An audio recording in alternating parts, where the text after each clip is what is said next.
Lila Voss clutched the half-eaten apple in her trembling hand, its bruised skin a mirror to her battered spirit. The city's neon lights pulsed mockingly from the distant skyline, casting long shadows over the alley where she had sought refuge for the night. Once, she had been the heir apparent to a thriving fashion empire, her days filled with sketches of elegant gowns and the scent of fresh fabrics in her mother's atelier. But that life felt like a distant dream now, shattered by the man she had foolishly loved. Damon Hale, the charismatic tycoon whose smile hid a serpent's fangs, had swept her off her feet with promises of eternal devotion. Their marriage, however, had been a gilded cage, woven with threads of subtle isolation and financial control, disguised as protective care. It started innocently enough. Damon would suggest she skip family gatherings, claiming they were too chaotic for her delicate sensibilities. Then came the joint bank accounts, where he monitored every penny she spent, questioning her choices under the guise of fiscal responsibility. Lila had ignored the red flags, blinded by the intoxicating rush of what she thought was true love. Her mother, Viviana Voss, had warned her repeatedly. Viviana, a fierce Italian immigrant who had built Voss elegance from a single sewing machine in a cramped apartment, saw through Damon's facade. "Do not marry that man, Lila. He is a deceiver. He will shatter you one day. If you proceed, you will inherit nothing." But young and defiant Lila had chosen passion over prudence, severing ties with her mother in a fit of rebellion. The divorce came like a thunderclap. Damon, arm in arm with his new flame, Arya, sneered as his cutthroat legal team stripped Lila of everything. "No one cares for a destitute woman," he had said coldly, his eyes devoid of remorse. The courts, swayed by the Hale family's influence, rooted in his father Harlan's corrupt judicial legacy, left her with nothing but mounting debts and a broken heart. Homeless for months, Lila wandered the streets, her once stylish clothes reduced to rags, her stomach a constant knot of hunger. She scavenged through dumpsters behind bistros, hoping for scraps others had discarded. The humiliation burned deeper than the cold night air, each bite a reminder of how far she had fallen. As rain began drizzling this evening, turning the alley into a slick labyrinth of despair, a figure emerged from the shadows. Clad in a sleek trench coat that whispered of quiet wealth, the stranger paused beside her. "Pardon me, are you Lila Voss?" The voice was soft, almost reverent, cutting through the din of distant traffic. Lila looked up, her eyes wide with shock. She nodded slowly, too stunned to speak. The woman's eyes softened with a mix of sympathy and resolve. "Your mother has passed. She has bequeathed you her estate, her vintage Aston Martin, and a $600 million fortune." The words hung in the air like a lifeline thrown into turbulent waters. Lila's world spun, her mind reeling back to Viviana's final warning, echoing painfully in her ears. Blinded by passion, she had ignored it all, forfeiting her world for a betrayer who validated every fear. Tears welled up as fragments of memories flooded her. Childhood afternoons in the garden, learning to see beauty in every stitch from her mother's skilled hands. Heated arguments where Viviana pleaded for her to see Damon's true nature, his family's history of manipulation stretching back generations, from Harlan's rigged court cases to their empire built on silenced victims. In the biting chill, the stranger, Serafina Locke, Viviana's attorney for 2 decades, leaned in closer. "But there is a stipulation." Her following words ignited a firestorm within Lila. "Viviana Voss held on longer than the doctors predicted, searching for you desperately. She knew of your plight, watching from afar, refusing to intervene directly to avoid enabling the abuse that trapped you." Serafina's voice was steady, laced with the weight of unspoken grief. "The inheritance includes the sprawling villa on Evergreen Heights, the luxury car she cherished as a symbol of her first major success, and her vast personal fortune, including investments and the legacy of Voss elegance." Lila's knees buckled, not from the gnawing hunger that had become her constant companion, but from the raw truth crashing over her. Her mother had known, had seen her daughter's descent into homelessness, the nights spent huddled in shelters, the days begging for odd jobs that barely sustained her. Yet, Viviana had chosen patience, a desperate act of love, waiting for Lila to break free from Damon's grasp. The conditions loomed like challenges forged in fire. First, revive the crumbling Voss Elegance fashion house, which had faltered since Lila's departure, its creative spark dimmed by years of sabotage from Damon's covert interference. Second, halt Damon's Hale developments from razing the historic family district, a personal vendetta born from Viviana's past opposition to Harlan's corrupt schemes that had once threatened their immigrant community.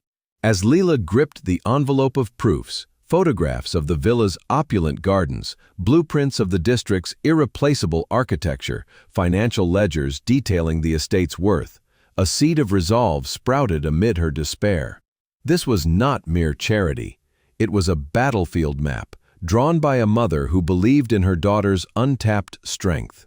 Serafina guided her to the car, the warmth enveloping Lila like an embrace from another life. Inside, more revelations awaited. Viviana's letters hidden throughout the villa, each a breadcrumb leading back to self-worth. But as they drove through the transforming neighborhoods, from desolate streets to prosperous avenues, Lila's phone buzzed with a chilling message from Damon. Heard of your windfall. Time to settle old scores. The threat fueled her emerging fire. Damon's shadow would not define her end. This inheritance was her mother's final act of defiance, a testament to unconditional love that refused to yield. Lila straightened her spine, the apple forgotten in her fist. Hope flickered for the first time in months, not as a fragile flame, but as a blazing inferno ready to consume the darkness. When I arrived at the villa, its facade glowed under the moonlight, and every window was a beacon of possibility. Mira, the loyal housekeeper with the family since Lila's infancy, rushed out, her arms open wide. Child, we have waited so long. Thorne, the estate manager whose military background ensured the property's security, stood nearby, his composure cracking with silent tears. Then Ilara, Lila's cousin, appeared, guarded, her eyes reflecting years of burden. Rescued by Viviana from poverty after losing her parents, Ilara had poured her soul into preserving Voss Elegance, her resentment a shield against abandonment. We will talk tomorrow, Ilara said coolly. It is worse than you imagine. Alone in the grand foyer, Lila traced the marble floors, memories surging. Laughter-filled dinners, creative sessions with Viviana. In her old room, fresh clothes awaited, alongside a note. The conditions are not punishment. They are your path to freedom. As Lila wept, not in defeat but in understanding, Damon's legal notice arrived via email, demanding half the estate under claims of marital support. Rage coursed through her veins. He could not even grant her one night of peace. Calling Serafina despite the hour, Lila declared, "Tell me about the legal team my mother assembled, because Damon Hale just declared war, and this time I am not defenseless. This time I fight back." The night stretched on, Lila wandering the halls, each room a repository of her mother's love. In the study, a wall of photographs chronicled her life, including recent ones of her homelessness. Viviana had watched, prepared. Beneath one lay a document. True love waits at the exit with bandages, knowing some fires must burn to forge strength. As dawn broke, Lila stood resolute. The betrayal had stripped her bare, but in its wake, she found the embers of her true self. Damon's grip had loosened. Now she would dismantle his empire, honoring the woman who never stopped believing. The shadows of betrayal receded, giving way to the light of reclamation. Inside Serafina's warmed car, the heater humming softly against the chill of the night, Lila Voss clutched the thick envelope embossed with her mother's initials. Her fingers, still numb from the cold alley, fumbled with the seal. As she tore it open, a single sheet of paper slipped out, Viviana's elegant handwriting dancing across the page in flowing script. "My child, if you are reading this, I have departed, but you are homeward bound, that is my sole wish. Do not drown in guilt or regret. Live as the fierce woman I always knew you to be, beneath his illusions. My conditions are not punishment. They are your map back to yourself. I love you beyond measure, always have, always will, Mama." The words pierced Lila like shards of glass, each embedding deeper into her heart. Tears blurred the ink, but she wiped them away, forcing herself to read on. Viviana's backstory unfolded in her mind like a faded tapestry, woven from tales told during long evenings in the villa's library. Born in a small village in southern Italy, Viviana had fled poverty and war as a young girl, arriving in America with nothing but a sewing kit and unyielding determination. She built Voss Elegance from scratch, starting in a dingy basement apartment where she stitched dresses by candlelight. Her designs, infused with Italian motifs of resilience, swirling patterns inspired by ancient olive groves and the rugged Amalfi Coast, captured the hearts of the elite. Each collection was a testament to her journey, blending old-world craftsmanship with modern flair, turning her immigrant struggles into symbols of empowerment. Lila recalled the arguments that had driven them apart. Viviana's voice, thick with her lingering accent, pleaded during their last confrontation. "Do not marry that man, Lila. He is a deceiver. He will shatter you one day. If you proceed, you will inherit nothing." But Lila, intoxicated by Damon's whirlwind courtship, lavish dinners, private jets, promises of a shared empire, had dismissed it as jealousy. Damon Hale came from old money, his family's legacy steeped in corruption. His father, Harlan Hale, a former judge infamous for rigged rulings that favored the wealthy, had groomed Damon to crave control. Harlan's scandals, buried under layers of payoffs and threats, had warped his son into a manipulator who viewed relationships as acquisitions. Lila had ignored the signs, Damon's subtle digs at her independence, his insistence on managing her finances, his isolation of her from friends under the pretext of protection. As the car glided through the city, neighborhoods shifting from desolate to affluent, Serafina precisely outlined the inheritance. "Your mother left explicit instructions. I was to find you personally, no matter where you were. The villa on Evergreen Heights, where you grew up amidst gardens of imported Italian roses, is yours." The vintage Aston Martin she bought to celebrate Voss Elegance's breakthrough collection. Her personal fortune, investments, and the company itself. Conservative estimates place it at $600 million. Lila stared out the window, the absurdity of it all crashing over her. Hours ago she had been digging through trash. Now this woman spoke of wealth beyond imagination. She said if I married him I would get nothing. She made me choose. Serafina's gaze met hers in the rearview mirror. She hoped the ultimatum would wake you when love could not. When you married anyway, she did not stop loving you. She began planning for this day. However, some conditions are significant and non-negotiable. First, you must revive Voss Elegance. The company has declined since your absence, lost clients, departed designers, and a tarnished reputation.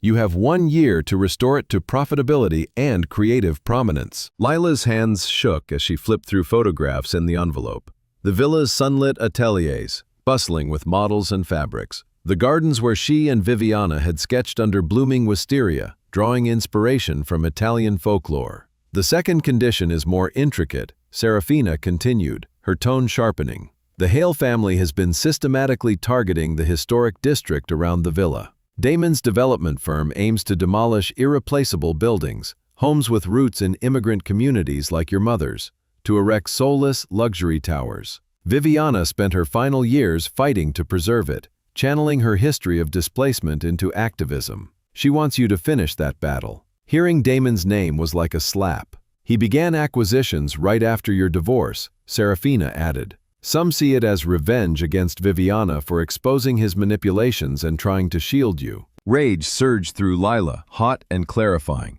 And all those years defending him, believing his twisted narratives, letting him paint Viviana as overbearing. While she had been isolated in their marble prison, he had plotted against an ailing woman whose only crime was maternal love. "If I meet these conditions, is the estate entirely mine?" Serafina nodded. "Fail, and it all goes to charities supporting abused women and historic preservation." Causes close to her heart. She knew you needed more than money, purpose, a reminder of your worth before he erased it. As the villa came into view, its stone facade illuminated like a fairy tale fortress. Lila's phone buzzed ominously. A message from Damon. Heard of your windfall. Congratulations. Remember, our marriage built something together. I expect fair compensation. My lawyer will contact you soon. Let us handle this maturely. The audacity fueled her resolve. He could not even allow her this moment of revelation without injecting his poison. Serafina handed her an ornate key. We will discuss legalities tomorrow. Tonight, rest. Your mother left letters throughout the house. Find them when ready. Stepping inside, the grand foyer familiarized Lila.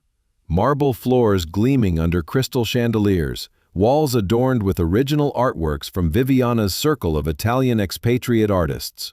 Nothing had changed. It was as if Viviana had preserved a sanctuary of hope. Mira appeared, guiding her upstairs with gentle insistence. Your room is as you left it. On the bed lay fresh clothes and another note. My darling, the conditions are your rebirth.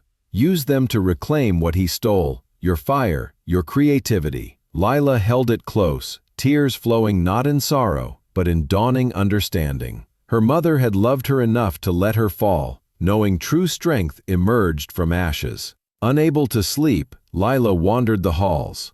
The music room echoed with ghosts of charity concerts Viviana hosted for immigrant causes. The library shelves groaned with books on Italian history and design, where they had spent rainy days dreaming.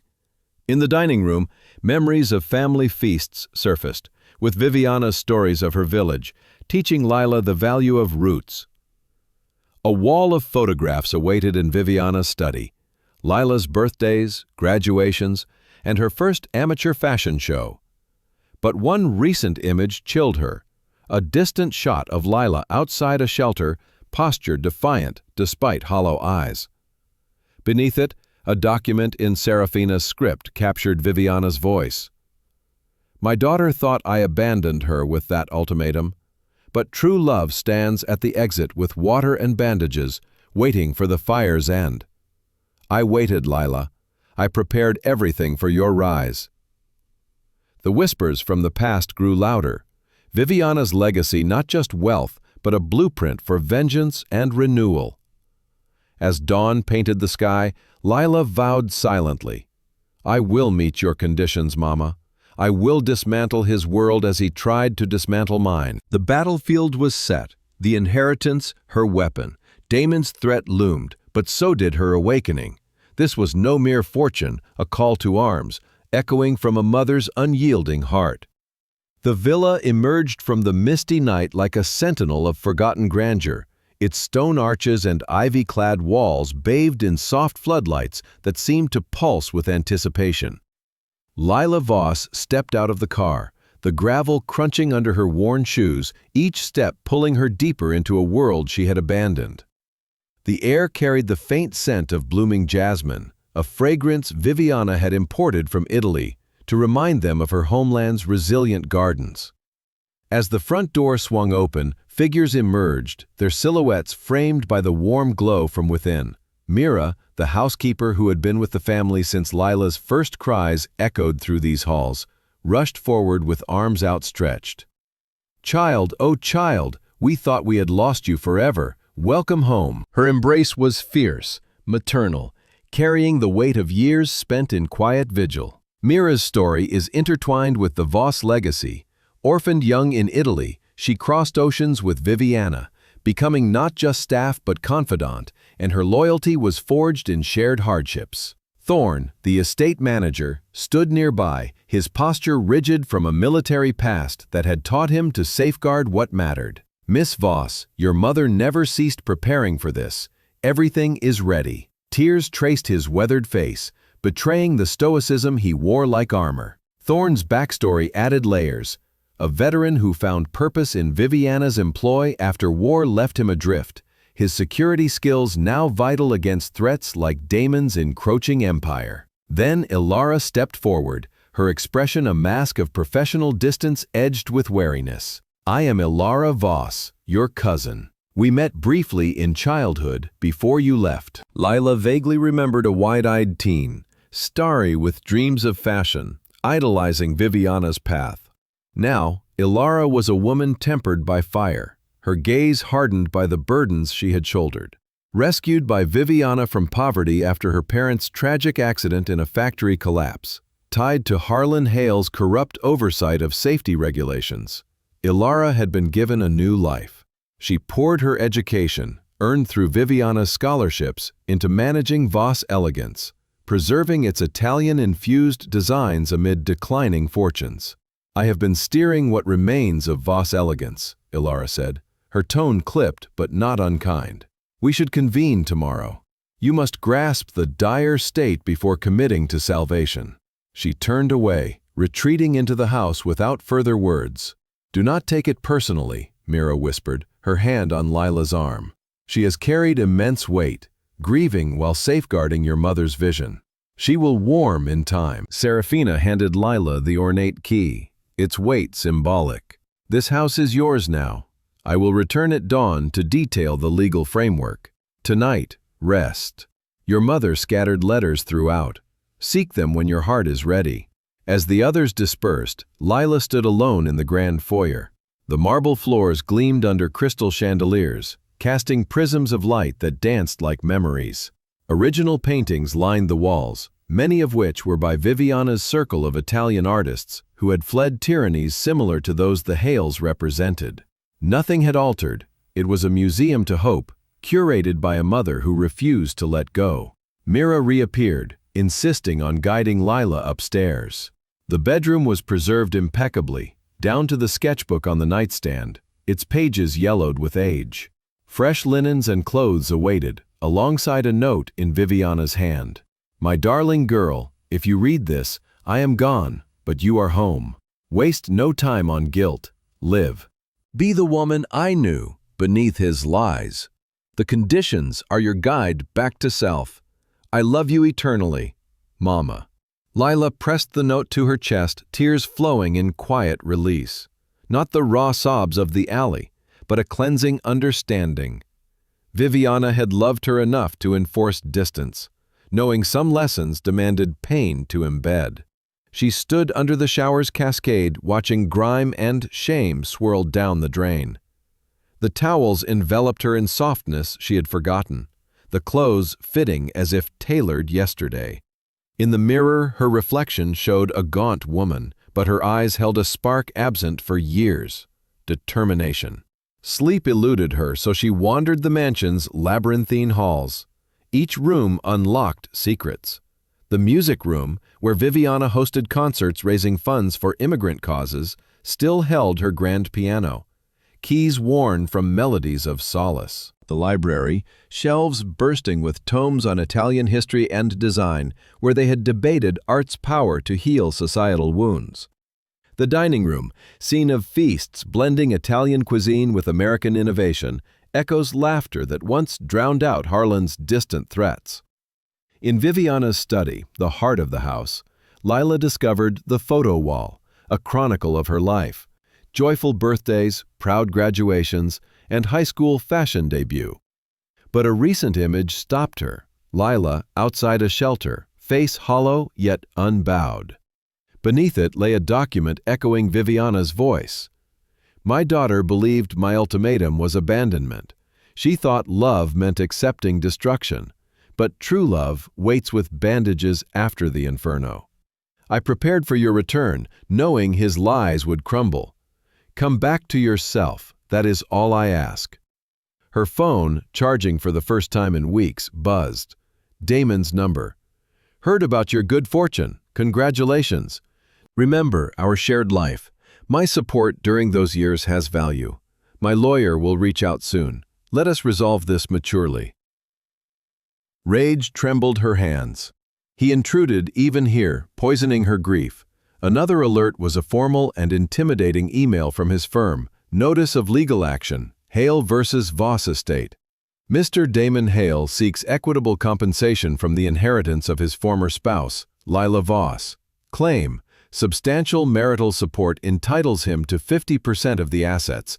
Hearing scheduled. Counsel advised. Lila sank into Viviana's chair, surrounded by evidence of enduring love, staring at threats from the man who had stolen so much. But something shifted. She was no longer the broken shell he discarded. She was Viviana Voss's daughter, and she was in Viviana Voss's home, armored by Viviana Voss's strength. Calling Serafina, heedless of the hour, she demanded, "Detail the legal team my mother built. Damon Hale has declared war, and this time, I fight back." As the conversation unfolded, Serafina revealed Viviana's foresight. A network of attorneys specializing in abuse cases, informed by real precedents like the 2024 Coercive Control Act expansions. Dawn crept in, illuminating the study. Lila rose, resolving to steel herself. The House of Secrets had unveiled its truths, not just inheritance, but a fortress of legacy. Damon's demands were the first skirmish. She would meet Viviana's conditions, revive the company with Ilara's aid, and preserve the district against Hale's greed. Harlan's corruption, once buried, would surface through Isolda's impending dossier. Whispers from the past fortified her. Viviana's voice in every creak of the floorboards, urging her forward. Lila stepped into the garden, the first light gilding the Italian roses. Here, secrets transformed into power. The war had begun, but in this house, she was unbreakable. The courtroom hummed with electric tension, the air thick with the scent of polished wood and anxious whispers. Lila Voss sat rigidly in her seat, her hands clasped tightly to steady the tremor within. Across the aisle, Damon Hale lounged with calculated ease, his expensive suit tailored to perfection, flanked by Elias Crow, his lawyer, whose reputation for ruthless precision preceded him. Elias rose first, his voice smooth as silk yet sharp as a blade, painting Damon as the devoted husband wronged by fate. "Your Honor, this case boils down to equity. My client, Mr. Hale, dedicated years to supporting his wife during her self-imposed estrangement from her family. He provided shelter, financial security, and emotional anchorage when her mother turned her back. Now, the defendant reaps an inheritance of staggering proportions, wealth she did nothing to cultivate, while my client, who stood by her through genuine adversity, receives zilch. We seek not charity but acknowledgement that marriage is a partnership, and sacrifices therein merit recompense." Lila's jaw tightened as Elias wove his narrative, twisting facts into a tapestry of victimhood. Damon's eyes met hers briefly, a smug glint betraying his confidence. But Serafina Locke stood with quiet authority, her rebuttal a masterclass in dismantling illusions. "Your Honor, Mr. Crow crafts a compelling tale, but let us ground it in reality. Lila Voss did not sever ties through caprice. She was methodically isolated by a spouse who recognized her mother as the sole voice piercing his veil of control. Serafina moved with commanding grace, placing documents before Judge Ilara Kane, whose fair-minded rulings had earned her respect in circles combating domestic abuse. Viviana Voss did not abandon her daughter. She refused to fund an abusive dynamic where resources would fall under Mr. Hale's dominion. It was desperate love, not desertion. The moment Mr. Hale initiated divorce, stripping Lila of all marital assets and rendering her homeless, Viviana began orchestrating her daughter's reclamation. Serafina unveiled a letter, penned by Viviana post-divorce.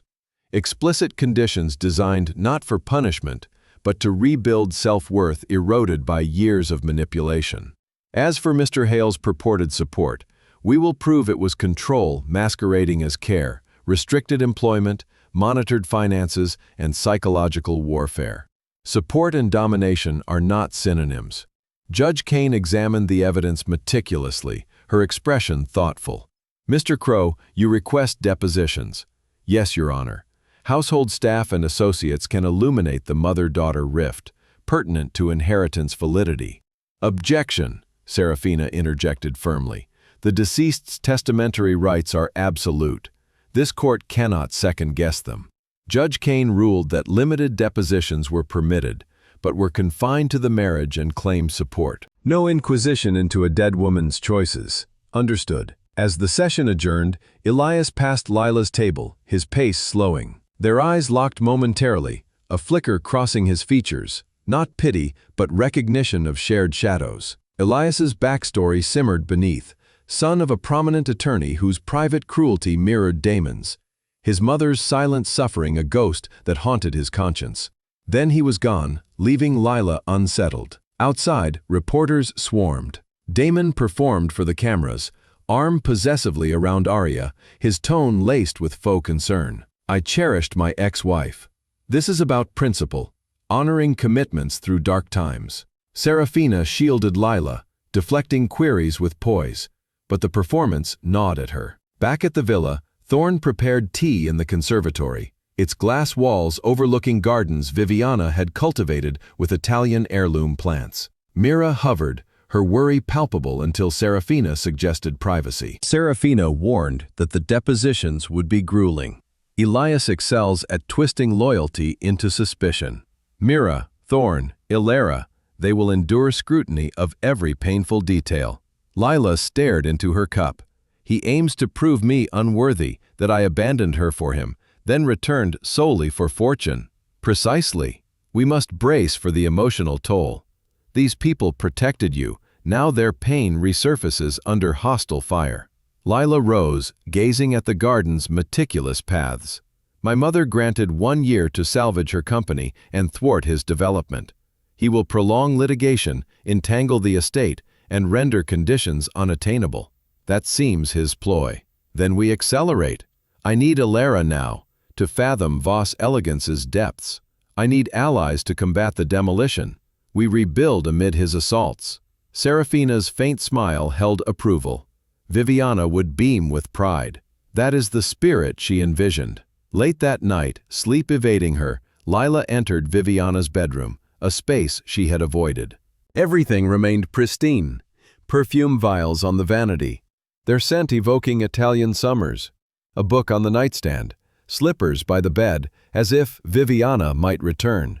On the desk, letters tied with faded ribbon, addressed to Lila, were never sent. She read them sequentially, Viviana chronicling her illness, the district's peril, Vos Elegance's fade, all underpinned by boundless love for her wayward daughter. I saw you today, my darling, outside that shelter on Elm Street, so weary yet unbroken.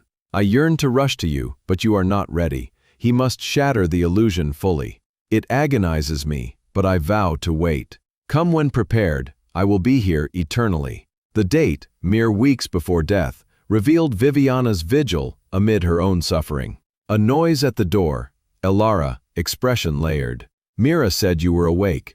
I could not sleep either. May I enter? It was your mother's room. You have every right. Illyra hesitated. Not true, she was your mother. This was always your home. I merely held the fort while you were absent. I am sorry, Lila said, the apology raw yet essential, for abandoning, for choosing him over all that mattered. Do not apologize yet. Illyra's voice edged sharp. You do not reclaim forgiveness instantly. Viviana fought for years to salvage your legacy while you were ensnared. Lila absorbed the truth like blows. You are right. But Illyra softened. She planned for you, ceaselessly. We debated the will's conditions. She ensured your return would be whole, not superficial. I scarcely know who that is anymore. Then we uncover it together. Tomorrow, I reveal Vos Elegance's grim reality. It will sting, but salvation demands truth. After Illyra departed, Lila retrieved her old sketchpad, drawing for the first time in years. Lines faltered initially, then flowed. A gown with bold lines, powerful, armor for battle. Her phone buzzed, unknown number. Against instinct, she read, I hope you see this need not be adversarial. We shared meaningful years, Lila. I seek fairness. Dismiss your counsel, let us discuss reasonably. No need for ugliness. Elias Crow. Contacting her directly breached ethics. She should report it. Instead, she analyzed. Phrasing hinted at a personal stake beyond duty. She deleted it, but lingered on the implication. Elias might doubt his client's sanctity. If so, a vulnerability to exploit. Not in him per se, but in his case's certainty. Sleep claimed her as dawn neared, sketchpad brimming with warrior designs. Tomorrow brought depositions and the dissection of loved one's pain. But she had endured worse, Damon himself. Fear receded, resolve reigned. The war of laws had erupted, battle lines drawn in courtrooms and hearts. Lila, once adrift, now anchored by Viviana's secrets, prepared to counterstrike. Damon's empire, built on deception, faced its reckoning. In this arena, truth would prevail. The deposition room was a sterile chamber of psychological siege, its windowless walls amplifying the hum of fluorescent lights that cast pallid shadows over everyone present. Lila Voss sat at the long table, her fingers interlaced to mask the anxiety coiling in her gut. Across from her, Mira sat composed yet vulnerable, her hands folded with the dignity of a lifetime serving the Voss family. Elias Crow began his interrogation with feigned gentleness, a tactic more insidious for its subtlety. "Mrs. Mira Rossi, how long have you served the Voss household?" "I arrived when Lila was an infant," Mira replied steadily. "I've remained ever since." "So you observed her upbringing, youth, and choice to wed my client?" "Yes." "And you witnessed the rift between mother and daughter over that union?" Mira's spine straightened. "I saw a young woman ensnared by the wrong man, and her mother striving desperately to shield her." "Answer directly, Mrs. Rossi," Elias corrected, his politeness a veiled blade. "Did you observe conflicts regarding the marriage?" "Viviana sought to protect her daughter from peril. Any mother would. By threatening disinheritance? By refusing to enable her child's ruin." Elias jotted notes, his pen scratching like a verdict. "Did Lila reach out to her mother during the marriage?" "Not that I know. No calls, no letters, no reconciliation attempts over those years."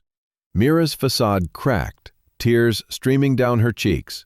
She tried initially, calling incessantly, penning heart-wrenching pleas, but Viviana rejected them while that man lingered. It nearly destroyed her to repel her child, but she believed it was the sole path to clarity. So Viviana Voss deliberately cut communication. She refused to witness her daughter's systematic dismantling while feigning normalcy. How did Viviana respond to news of the divorce? Mira's body shook. She was hospitalized, gravely ill. Learning Lila was discarded, homeless, she discharged herself against medical advice. She returned home, planning obsessively day and night to retrieve Lila, safeguard her, and instill reasons for living. She exhausted herself crafting those inheritance stipulations. She perished amid preparations for her daughter's future. Lila could bear no more. She bolted from the room, chair scraping harshly, pressing her forehead to the cold hallway wall, breaths ragged. "I killed her," she whispered. "My blindness, my obstinacy." "No," Serafina's voice cut like steel. Her illness claimed her. "You did not cause it. They aim to drown you in guilt, impairing your fight." "How can I endure their dissection of my harm to her?" "Because victory demands it. Viviana knew you would confront every failure and press on." They returned as Thorne's deposition commenced. He sat erect, expression veiled, but Lila sensed his underlying sorrow. "Mr. Thorne Beaumont, you oversaw Viviana Voss's affairs and estate." "I did." "Depict the estate's financial condition during Lila's absence." Thorne's tone remained even. Miss Viviana prioritized Voss Elegance's survival over personal ease. She secured loans against the villa, sold cherished artifacts, and even redirected medical funds to payroll. Why such sacrifices? Because the company was Lila's inheritance. She held unshakable faith in her daughter's return, needing a meaningful anchor. She constructed a bridge homeward. Did Viviana voice anger at her daughter for desertion? Never. Thorne's response was swift. Grief that pierced deeply, worry that stole sleep, and desperate, unconditional love. But no rage. She repeated, "Lila is enchanted. She will awaken, and all must await." Elias paused, doubt flickering across his face, a crack in his armor, born from his mother's echoed suffering. "Did you encounter Damon personally?" "Once. He stormed the villa post-wedding, demanding Viviana. She declined. He grew aggressive, threatening staff, rage barely leashed. I ejected him forcibly." "What is the nature of his threats?" "He accused Viviana of alienating his wife and meddling. He vowed she would regret it. Furious over the closed trust fund Lila once accessed." There was a trust fund. Elias's surprise seemed authentic, as if withheld from his brief. Yes, substantial, established at Lila's birth. Upon learning Damon attempted access, Viviana sealed her wedding day, claiming wifely financial oversight for protection. She declared she would incinerate every cent before he touched it. Damon's attorneys objected, deeming it irrelevant, but Elias silenced them, pursuing the thread, his conscience stirring, memories of his father's similar ploys surfacing. When Alara's session arrived, tension thickened like fog. She sat with contained fury, poised for reckoning. "Miss Alara Voss, you are the defendant's cousin, managing Voss Elegance remnants. Yes, depict the company's plight. Ravaged. Major accounts vanished. Top designers fled. Reputation in tatters. We scrape by on loyal patrons recalling our heyday. Declines onset? Alara locked eyes with Damon. Roughly a year post-marriage, suppliers abruptly ceased dealings. Clients evaporated, loans denied inexplicably. Investigations revealed deliberate sabotage aligned with the union. Serious claims, evidence, testimonies from suppliers lured by Hale Enterprises' superior terms for dropping us. Emails from ex-clients admitting pressure. A trail matching Lila's marriage to your client. Elias stilled. You accuse my client of intentional destruction. Do not accuse, state facts. Damon viewed Lila's family as a barrier to dominance. He ensured no refuge if she fled, erasing her legacy while dismantling her identity. These allegations are grave. Then query your client. Alara's words carried years' weight. Ask why Viviana battled his development ceaselessly. Why did he hasten plans post-divorce? Why does he claim inheritance? He sabotaged it to block. Chaos ensued. Damon's team demanded the exclusion of Alara's proofs as inflammatory. Serafina argued relevance to proper support versus sabotage. Judge Kane would rule later, but the narrative shifted. Damon is a predator, not a provider. Lila sifted through Viviana's sketches in the villa's atelier that evening. Patterns emerged, each piece named for Lila's life moments. First steps, garden dreams, teaching my daughter vision. Every design is a maternal ode. Alara found her amid tears. She never ceased loving you. Every collection channeled you, even absent. How do I amend this? You cannot undo time, but honor by defending her creation and being the daughter she envisioned beneath Damon's veil. They labored through the night, Alara imparting operations, lost clients, loyal remnants, and financial brink.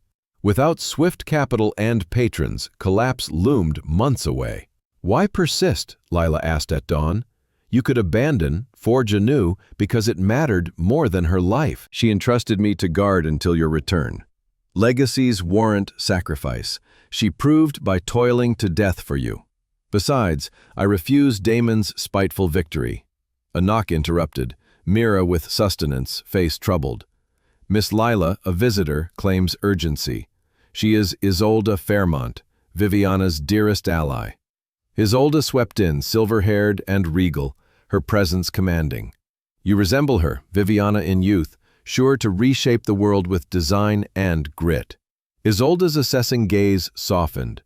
Viviana phoned me pre-death, detailing the will, her aspirations for you, and the impending strife. She bid me aid if you accepted. I merit no help. I forsook her. You were ensnared by a predator exploiting your loyalty. Viviana comprehended. She blamed not you. Isolde hardened. But work awaits. The Hales blight this community long. Harlan's corruption, his wife's punitive charities, siblings' media spins. Know them?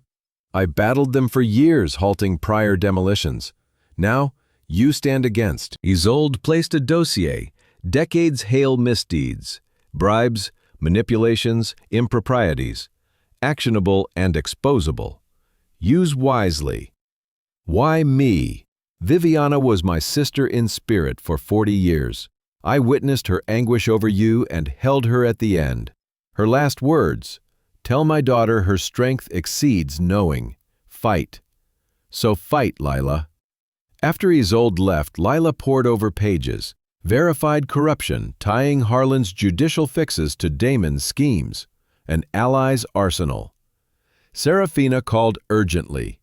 Damon motions an emergency asset freeze, alleging instability from homelessness and hearing tomorrow. Lila eyed the dossier, and Alara watched with hope. Then we labor swiftly. I refuse to lose, to him, his kin, ever again. The testimonies had bloodied, but fortified. Truth's wounds healed stronger. Damon Hale escalated his assault with brutal cunning, filing an emergency motion to freeze Lila Voss's inheritance pending the case's resolution. His argument painted her as unstable, citing her months of homelessness as evidence of mental fragility unfit for managing vast wealth. Photographs surfaced in court. Grainy images of Lila huddled outside shelters, rummaging through bins, her face etched with despair. There were no accidents. Damon's operatives had shadowed her, documenting her nadir to weaponize it now. The courtroom filled with murmurs as Evander Cross, Damon's new specialist attorney, replacing Elias after his growing doubts, presented with theatrical flair. "Your Honor, we come not to assail Miss Voss, but from genuine concern for her welfare. A woman enduring prolonged homelessness, exposed to trauma's depths, cannot abruptly shoulder hundreds of millions. It would be irresponsible without safeguards." Cross's performance was masterful, cruelty veiled as benevolence, positioning Damon as protector while framing the inheritance as burdensome. Lila's breath caught at the images, each a violation reopening wounds. Serafina Locke rose, her fury controlled beneath professionalism. "Your Honor, Mr. Cross conveniently omits the cause. His client orchestrated the divorce, leaving her destitute, seizing all assets. No concern then. This sudden worry reeks of manipulation. Past dynamics are irrelevant to current competency." Cross countered smoothly. Judge Alara Kane appeared conflicted, her brow furrowed. "Miss Voss, speak directly. How do you address these concerns?" Lila stood, legs unsteady but voice finding steel. "Your Honor, those months devastated me. Lost home, dignity, self. But I retained sanity and survival will. Given resources, I immediately pursued meaningful work. I seek not undue burden, but to honor my mother's wishes. With respect, survival is not competency for complex stewardship," Cross interjected. "Then evaluate her independently, not via biased hirelings," Soren Whitlock interjected. Viviana's retained veteran attorney, his gravelly voice commanding, court-appointed expert, impartial. Meanwhile, freezing serves only to sabotage her conditions. Judge Kane weighed the pleas. "I ordered a psychiatric evaluation by Dr. Elowen Sage, whose credentials are impeccable. No complete freeze. Miss Voss accesses funds for maintenance and operations, but significant outlays are suspended pending results. A compromise thwarting decisive action." Cross smirked in partial victory. Outside, the media hounded. "Miss Voss, doubt your stability? Fear evaluation deems you unfit?" Soren cleared paths, his protectiveness fierce. In the car, Lila shattered.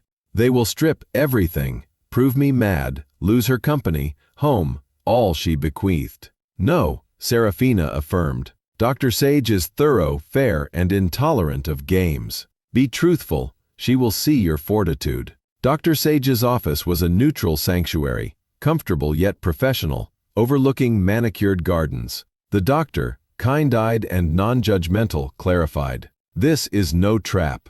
I assess your state, decision capacity, and stress management. I have reviewed files. Tell your story." For hours, Lila poured out. Marriage's slow erosion, Damon's isolation disguised as care, financial rains as protection, divorce's destitution, but also rebirth. Viviana's letters unveiling love's depth, homelessness forging clarity, stripping illusions. Dr. Sage noted without interruption, expression opaque. "Detail your projects." Lila described reviving Voss elegance with Alara, sketches honoring Italian motifs while innovating, battling development with community leaders, and drawing on Viviana's activism roots. "How do you feel about Damon now?" Sad, profoundly, for loving someone who saw me as a possession, not a person.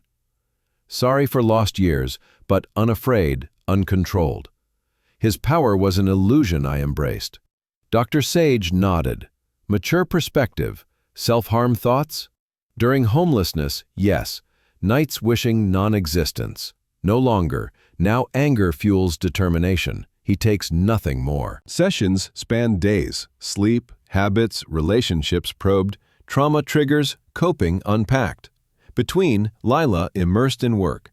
The fashion tribute collection coalesced. Viviana's designs were reimagined with a contemporary edge, and Italian patterns symbolized resilience. Risky, costly, essential for revival. Ilara collaborated ceaselessly, resentment yielding to partnership. Your mother would adore these, Ilara said, reviewing. Her essence, your voice, what she dreamed. I await spectacular failure, proving cross-right. Cease anticipating doom, believe what we see. Strength surpassing imagination. Late one night in the atelier, amid sketches, a knock echoed, the mansion's side door. Thorn and Mira were asleep. Instincts screamed caution, yet Lila answered. Elias stood disheveled, tie askew, eyes heavy with burden. I know I should not be here, this breaches every ethic, but I could not stay silent. Lila tensed. What? I quit the case, told Damon I cannot represent him further.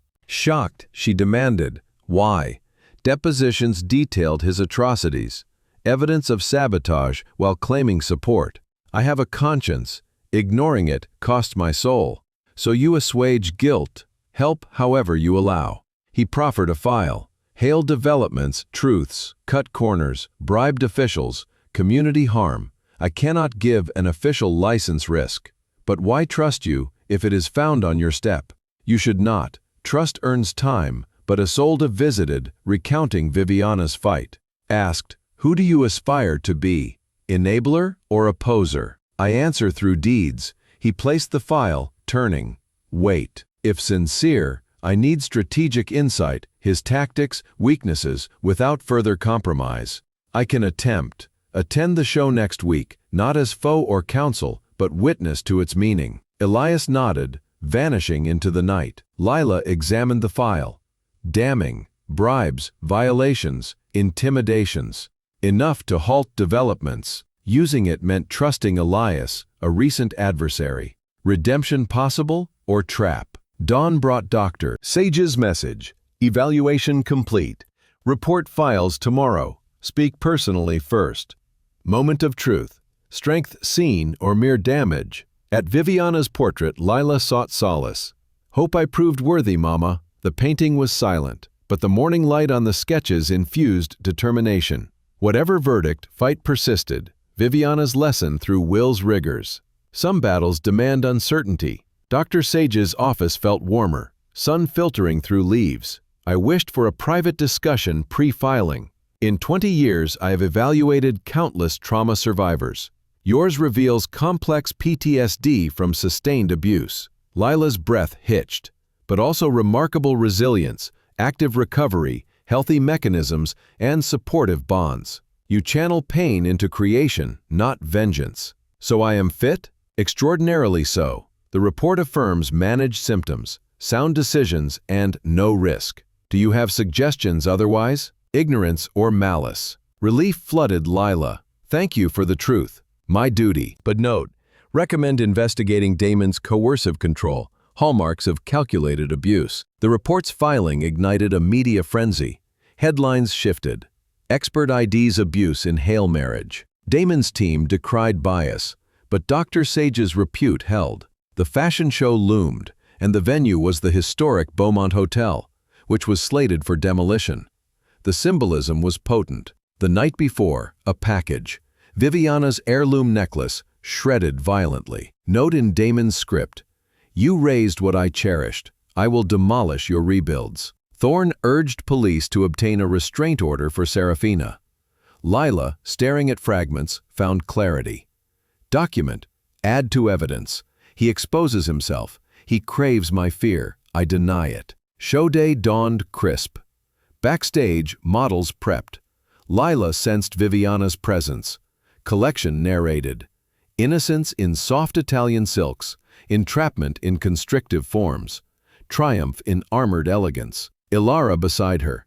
Packed house, editors, influencers, entire Hale clan front row. Perfect. Let them witness. Lights dimmed, music swelled. Innocence flowed first. Gentle hues evoking childhood gardens. The audience murmured. Shift to darkness. Fabrics heavy, silhouettes binding, metaphors unsubtle. Understanding rippled. Finale erupted. Bold colors, sharp lines, dresses declaring unapologetic power. Standing ovation thundered. Lila bowed, cameras flashing. Spotting Damon, rage contorted his face. He grasped the narrative, unnamed yet exposed. His mother, Elowen, watched calculatingly. His sister, Sable, typed furiously. His brother, Finn, was stricken, as if awakening. Elias at the back nodded respect, eyes meeting hers in complex accord. Backstage, orders surged, exclusives vied. Voss elegance resurrected. But triumph hollow, Damon's threat lingered. She was right. Alarms blared, smoke acrid. Evacuation is orderly, but the fire's intent is clear. The department confirmed sabotage. Wiring was tampered with for a delayed blaze. Footage showed a figure, identification elusive. Damon claimed restroom absence. That night, in ravaged calm, Serafina noted, escalating. He unravels. Good. Public slips bolster us. Unless he succeeds in harming, then hasten. Present corruption to the council within a week. Using Elias's intel is risky legally. As a concerned citizen witnessing crime, I know it negates privilege. A door sound. Elias was admitted by Thorne and heard the sabotage. Offer aid, you persist. Helping risk careers. Elias met her gaze. Watched my mother endure my father's cruelty. Respected publicly, tyrannical privately. She stayed, convinced of her worthlessness, and died blaming herself. Depositions echoed her. I saw what aid might have changed. Cannot save her, but you, yes. Lila studied him. Grief, guilt, and a redemption quest. Helping will not undo the past, but it might save me from becoming him. Serafina interjected. If collaborating, ground rules. No privileged info, only crimes nullifying secrecy. Agreed. They worked till dawn, compiling a case against developments, bribes, falsified reports, intimidations, with Isolde's dossier, testimonies. Enough to halt, trigger probes. As light broke, Lila's phone rang. Arya, voice terror-stricken. Need help. In labor, he pushed me downstairs during an argument over the show. Terrified, he returns. I am en route. To Serafina, Elias. Arya at the hospital. Damon pushed her. A trap, possible. Or another escaping his clutches. I go, Viviana would. Elias, I accompany, for safeguard. At the hospital, Arya is on monitors, face swollen from pain, tears. You came, I doubted. Tell all. Story tumbled. Charm to isolation, criticisms to control, verbal to physical escalation. Tonight, he praised your show. He raged and accused you of betrayal. Grabbed, pushed when I resisted. Fell stairs. The baby was premature as a result. He loomed, this for siding against me. Left, I called for aid alone. Lila took her hand. Sorry, I know this intimately. He claimed you fabricated to steal. Believed because loved.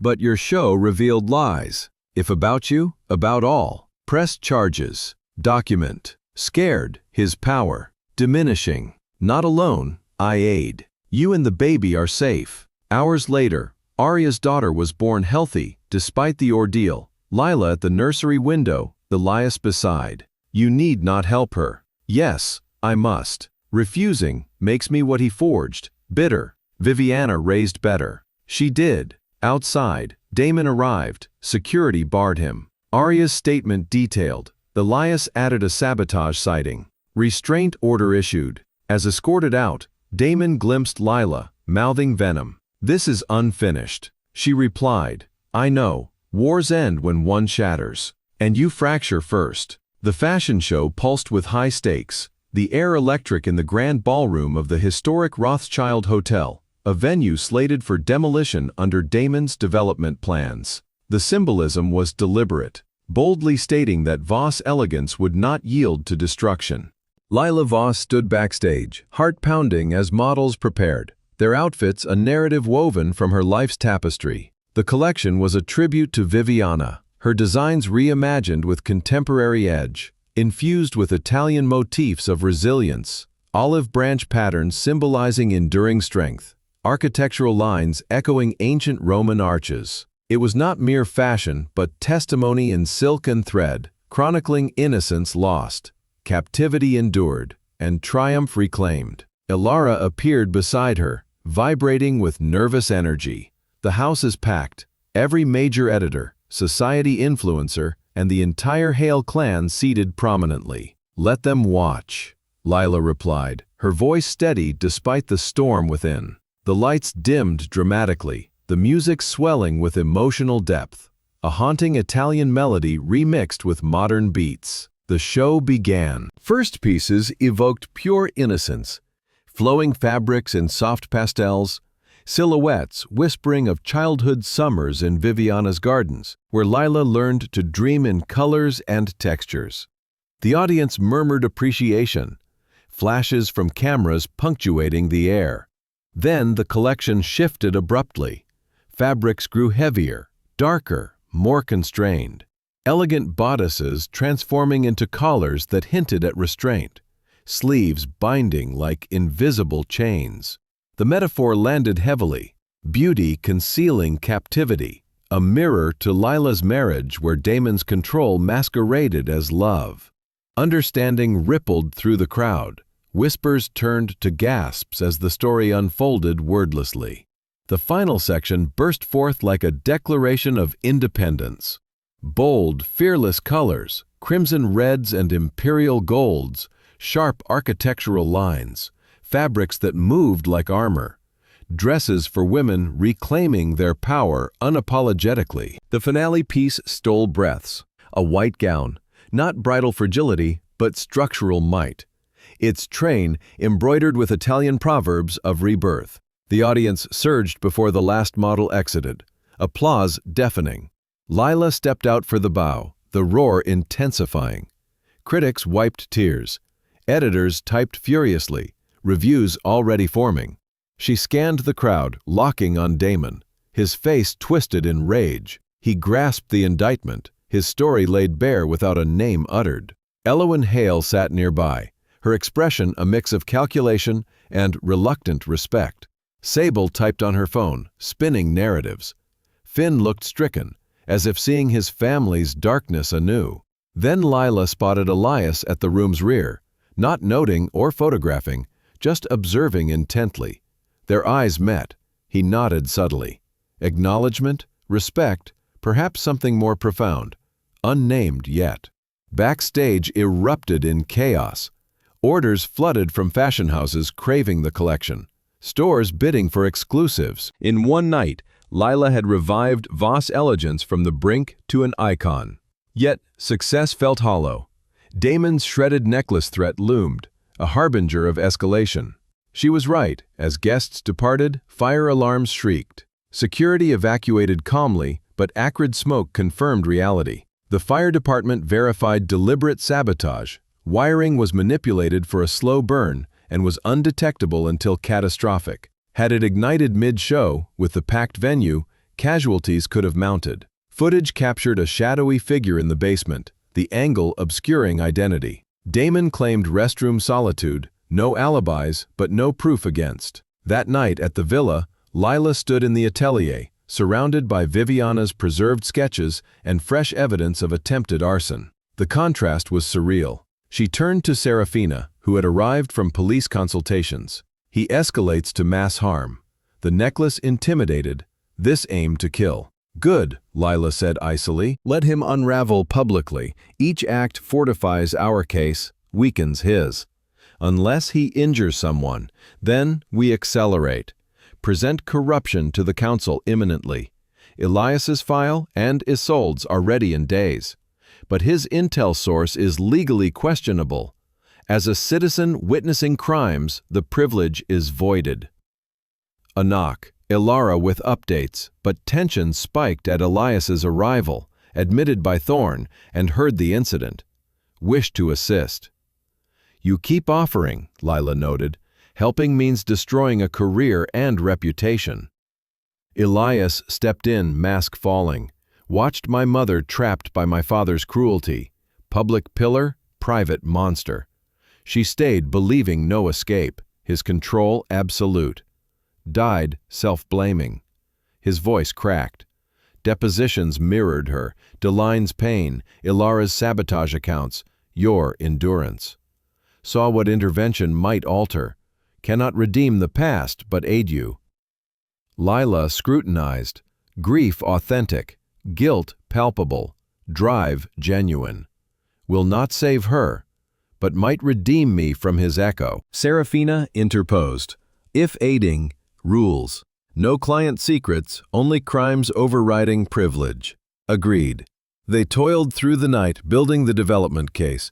Bribes to officials, falsified impacts, coerced residents, merged with Isolde's dossier on Hale scandals, community voices tied to Harlan's judicial fixes. As dawn approached, Lila's phone rang, unknown, but she answered. Arya's voice, fractured terror, need desperate help. In labor, he shoved me up the stairs amid a show of argument. Frightened, he finishes on the way. To others, Arya is hospitalized. Damon pushed her. Trap feasible, Serafina warned, or the victim fleeing. I go, Viviana would help, risk notwithstanding. Elias, I joined for protection. At the hospital, Arya, amid monitors, face bruised, eyes haunted. You came, doubted, recount. Tale spilled, charm to seclusion, friends deemed jealous, critiques on attire, speech, thoughts.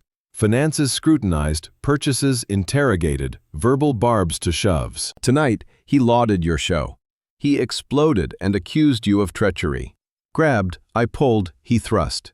Tumbled stairs, felt ripped inside, baby endangered.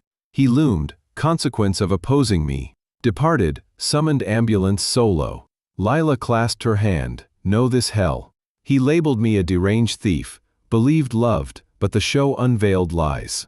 If about you, about everything. Charge him, record all.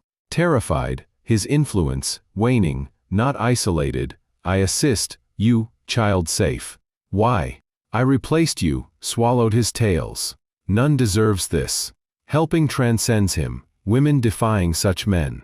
Hours later, Arya's daughter arrived, a healthy miracle, Lila, at the nursery glass, Elias beside. Need not aid her, must, else become his creation, vindictive. Viviana taught survival demands, assisting others. Raised extraordinarily. Do not romanticize yet, you help from maternal guilt, I accept necessity. No instant alliance. Fair, but neither moved.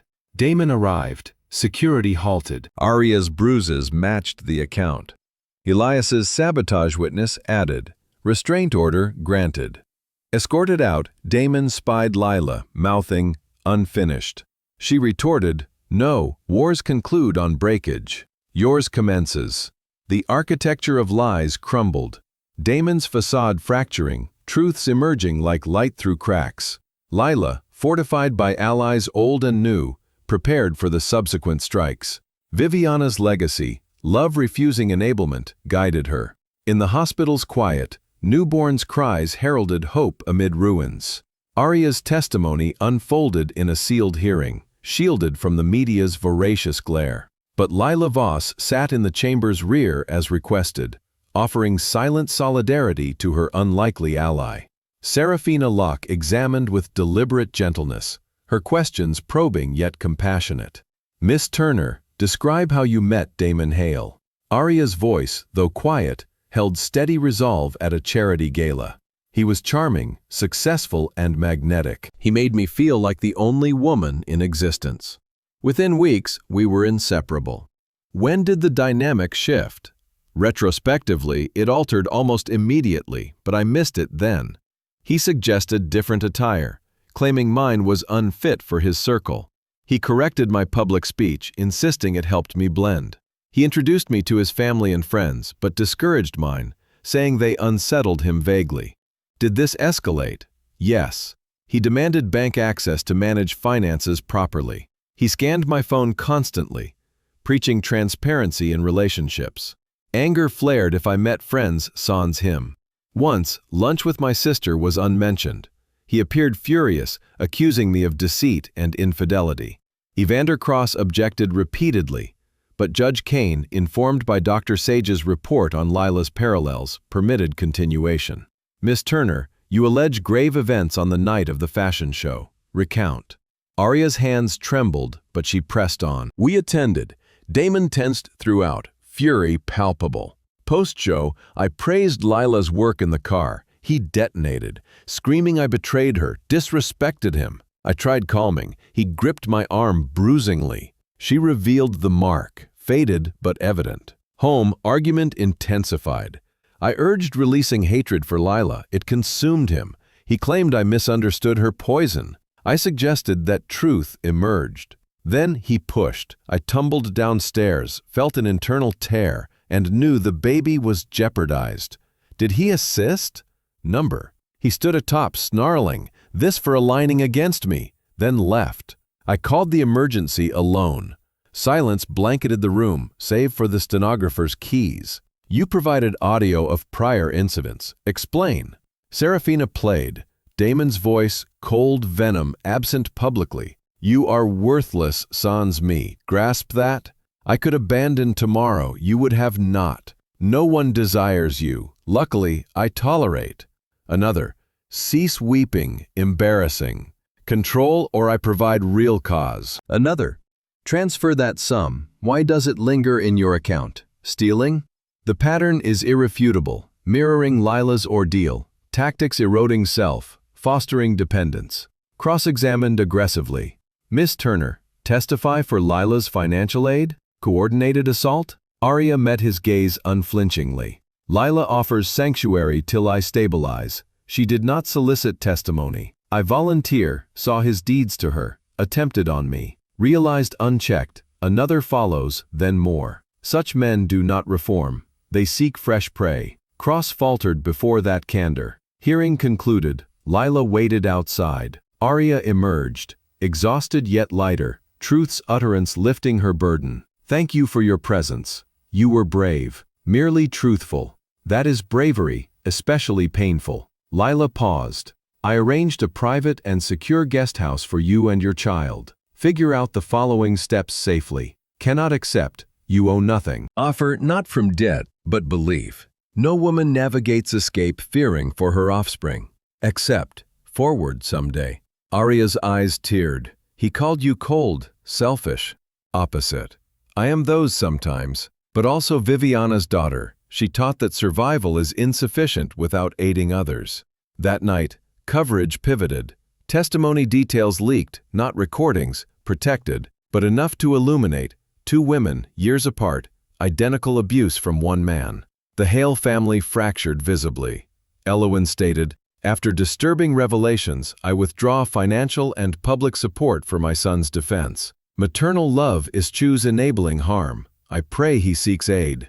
Calculated salvage of reputation, yet devastating. Elowen controlled key resources. Sans her, Damon's war costlier. Sable was direct. Recent claims about my brother compel acknowledgement on her program. Love family, but cannot be silent while women suffer. To victims of Damon Hale, I believe you. Sorry we failed to protect you. Career saving, family suicidal, choosing integrity over loyalty. Harlan remained defiant. Post-stroke statement via counsel. My son, a victim of a vindictive conspiracy, disloyal kin. Truth prevails.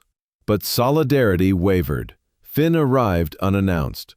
Thorne was hesitant, but Lila met him in the parlor, where Thorne and Elias witnessed. Unlike Damon's sharpness, Finn carried unease and was ill-fitted to family expectations. Know you distrust. I am Hale. Name toxic deservedly. Why here? Lifelong watched father and brother destroy, pretending blindness. Benefited from corruption while claiming clean hands. But silence, complicity. He proffered a folder. All I know of family deeds are Harlan's bench bribes, Damon's company sabotage, and coaching on isolating you. Lila untouched it. Why now, not years ago, sparing Viviana, Aria? Cowardice. Told myself it's not my duty. Profited pretending. But your show, I saw creation from attempted ashes, realized inaction beyond cowardice, complicit in the aftermath. Elias reviewed enough for charges against Harlan, Damon, and Associates. Grasp personal cost, inheritance loss, disownment, industry blocklist, traitor label. Finn met Lila's eyes. But mirror gazing is possible. Someday, aid will be needed against such. I will know how, having finally stood. Your mother, Sable? Elowen saves herself. Sable's career, no judgment, but I salvage soul, if not dramatic. You need a safeguard, counsel, and a haven amid fallout. Not asking. Offer, because Viviana would believe change viable, even late. If she trusted my potential post-errors, I extend to you. Finn's eyes misted, undeserving kindness. Deserving and needing differ. Post-Finn, with assurances of security and representation, Elias and Lila dissected evidence, damning, building an overwhelming case against Hales. Changes everything, Elias said. With Finn's testimony, the DA pursues investigations. Development halts. Conditions met, near default. No default win, they escape consequences. This ensures not. But brace, cornered, they lash fiercest. As if summoned, Lila's phone rang. Damon's voice, rage shaken. Think victory? Turning family, stealing brother's loyalty, erecting an empire on falsehoods. Stripped everything from me. You did that yourself. I survived you, unfinished. Care not about money or property. Ensure you comprehend crossing me. Regret every post-mother choice. Threat? Promise. Call ended. Lila eyed Elias, overhearing. Heightened security. Report to the police. Unraveling. Unpredictable. Dangerous. Sleep evaded. Lila paced, checking locks. Shadows menacing. Zoning hearing next week. Probes opening. Aria is safe yet scarred. Finn betrayed kin. Hale's empire is crumbling. Somewhere, Damon plotted revenge beyond prior cruelties. Viviana's voice echoed at the window. Strength, not fearlessness, but terror met with action. Terrified, Mama, Lila whispered, but ready. Beyond the glass, shadows stirred, unnatural. Lights flickered oddly, threat palpable. Hearing advanced, Harlan's hospital calls leveraging remnants. Emergency meeting. Serafina, Soren, Ilera, Isolda, Elias. Less than 12 hours. Hale's final gambit. As the team assembled in the library, with a frantic strategy, Lila watched the darkness. War climaxed, Damon initiated the final battle's opener. The City Hall chambers thrummed with a tense undercurrent, the air thick with the scent of polished wood and whispered strategies. Lila Voss stood at the podium, her hands steady on the stack of documents that could dismantle Damon Hale's empire. The zoning hearing for Hale Development's demolition project had drawn a crowd. Residents from the historic district, journalists scribbling furiously, and a cadre of Damon's supporters who glared from the back rows. Ever the pillar of composure, Serafina Locke sat beside her, reviewing notes from Isolde Fairmont's dossier. The evidence was damning. Falsified environmental impact reports, coerced signatures from elderly homeowners, and bribes funneled through shell companies tied to Harlan Hale's old judicial cronies. Lila's voice rang clear as she began. This isn't just about buildings. It's about erasing a community's soul. Damon lounged across the aisle, his smirk a mask over the cracks forming in his facade. Elias Crow, once his unyielding advocate, shifted uncomfortably beside him, his briefcase unopened. A subtle sign of the internal storm brewing.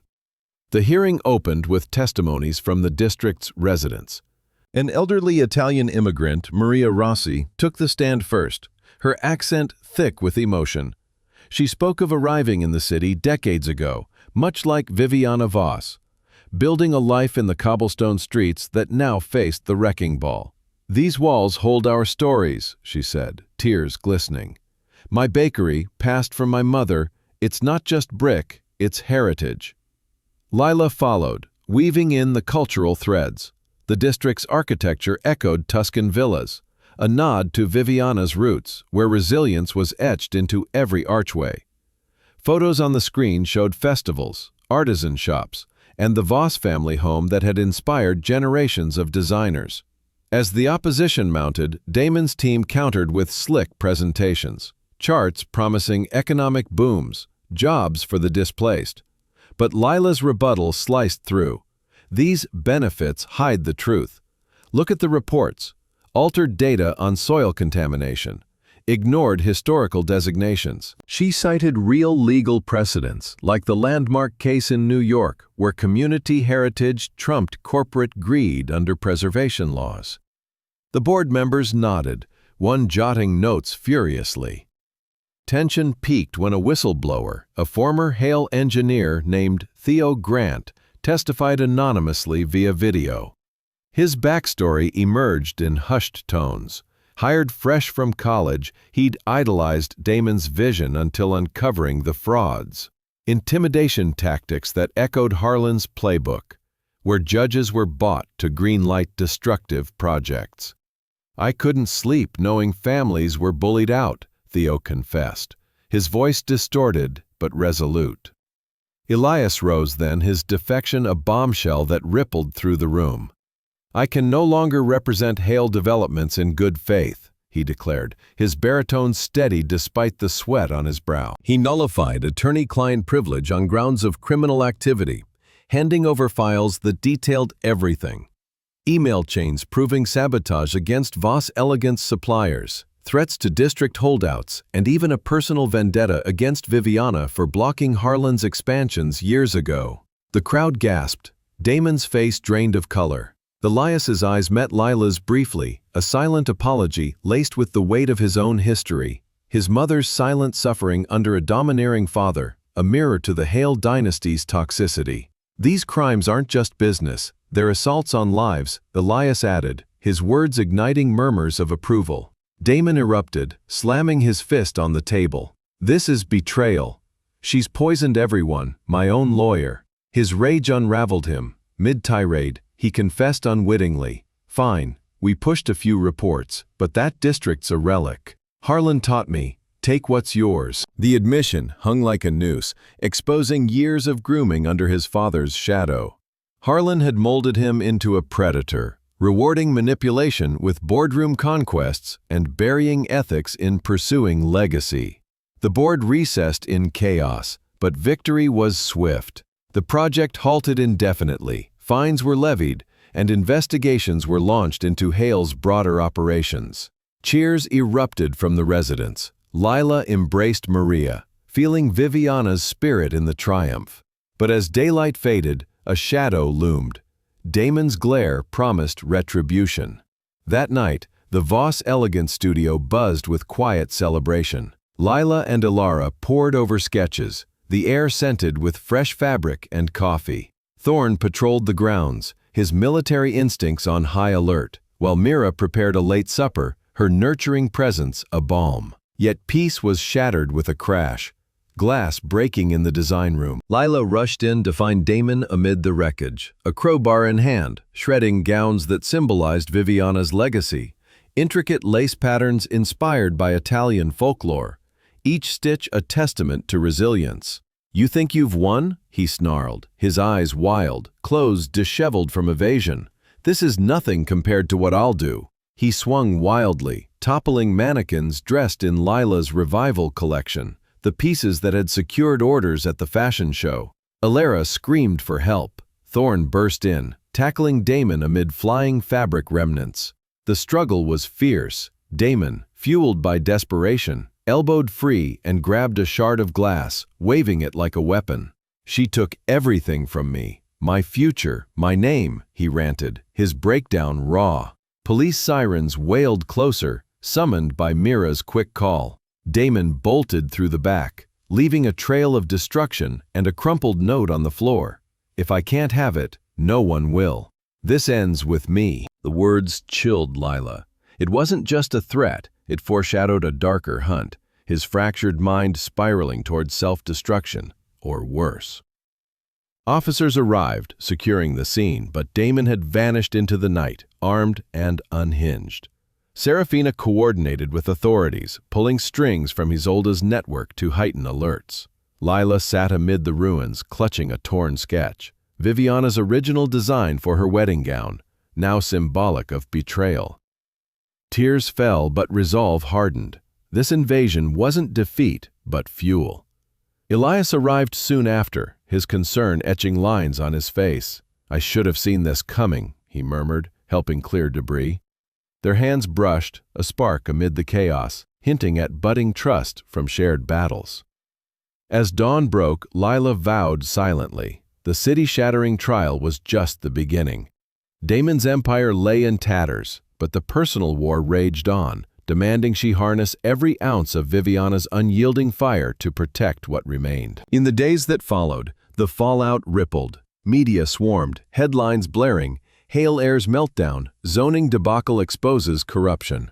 Residents rallied, forming a preservation committee with Lila at the helm, channeling Italian community bonds into advocacy. Ilara, her guarded demeanor softening, shared stories of Viviana's early struggles, fleeing poverty in Sicily, sewing by candlelight to build an empire. It mirrored Lila's rebirth, turning pain into purpose. Dr. Eloan Sage scheduled emergency sessions, unpacking the trauma. This invasion is his last grasp at control. "You're breaking the cycle." Lila nodded, sketching anew, infusing designs with motifs of shattered chains, symbolic armor for survivors. Elias's defection made waves. Disbarment threats loomed, but his evidence shielded him, earning quiet respect from peers haunted by similar ethical dilemmas.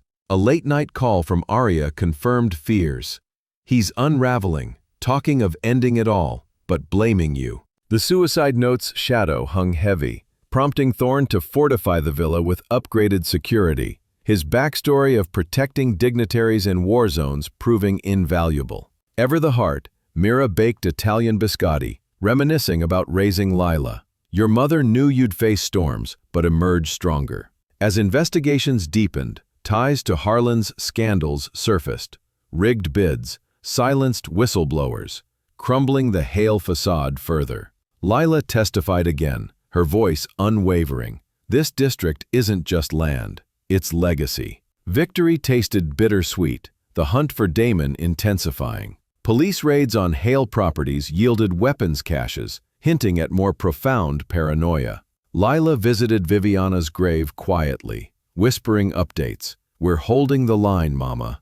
The actual trial wasn't in courtrooms, but in reclaiming her spirit amid the wreckage, paving a path toward healing and unassailable strength. The villa stood like a fortress under the moonless sky, its windows barred and lights dim to mask vulnerability. Lila Voss paced the design room, now patched from Damon's rampage, her sketches scattered like battle plans. The air carried the faint scent of Mira's lavender tea, brewed to calm nerves, but tension clung like damp fog. Thorne, the estate manager, patrolled with a soldier's vigilance, his radio crackling with updates from security teams combing the city for Damon Hale. His suicide note, found amid the shredded gowns, haunted Lila. "If I can't have it, no one will. This ends with me." Each word pulsed with his unraveling psyche, a predator cornered, yet dangerous. Serafina Locke, ever strategic, coordinated with police, leveraging Isolde Fairmont's contacts to tighten the net. Lila's phone buzzed with a cryptic text from Arya, Damon's lover. "He's watching what you love. Be ready." Fear gnawed, but Lila channeled it into resolve, sketching designs that wove defiance into every line. Italian lace patterns symbolizing unbroken roots. Ilara, her cousin, worked beside her, and their bond was forged anew through a shared purpose. Ilara's backstory unfolded in quiet moments. Orphaned young, she'd clung to Viviana's mentorship, her fashion degree a lifeline to preserve the Voss legacy. Now, her sharp eyes scanned security feeds, her voice steady. "We've survived worse. We'll outlast him." Mira, the housekeeper who'd raised Lila, bustled in with food, her maternal warmth a reminder of Viviana's belief in resilience. Thorne's update cut through. Suspicious movement near the district. Stay sharp. The hunt escalated when Damon ambushed Alara at the Voss Elegance office late that night. He emerged from the shadows, reeking of whiskey, his eyes wild with desperation. "What do you know about her?" he demanded, gripping her arm, his voice cracking as he ranted about Lila's betrayal. Alara, trained in crisis by Viviana's example, stayed calm, probing his fractured mind. "You don't want this, Damon. Let it go." Laced with pity, her words disarmed him briefly. He released her, muttering apologies before fleeing into the dark. Alara's call to Lila trembled with adrenaline, but held firm. He's not himself. It's like he's chasing ghosts. Police swarmed the office, finding traces of Damon's presence. A crumpled map of the district, marked with Lila's frequented spots. The realization hit. He was targeting her world, not just her. Elias Crow arrived, his lawyer's polish replaced by raw concern. His defection at the zoning hearing had cost him allies, but earned Lila's cautious trust. Over coffee, he shared his ghosts. A mother broken by a controlling father.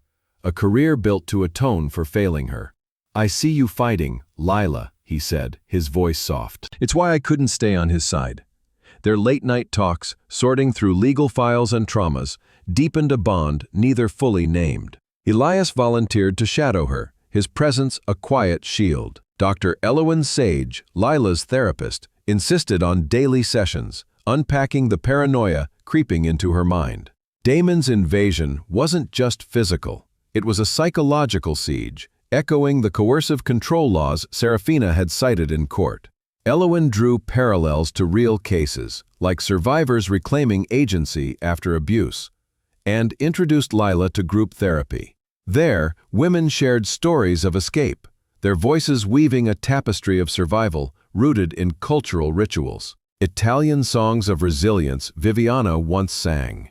Lila absorbed it, sketching designs inspired by their strength, each stitch a rebellion against fear. The city buzzed with Damon's search. Fueled by Isolda's leaks, news outlets exposed more Hale scandals, tax evasions and forged permits, all tied to Harlan's corrupt legacy. Finn, Damon's brother, surfaced on a late-night broadcast, his guilt raw from witnessing their father's cruelty as a child.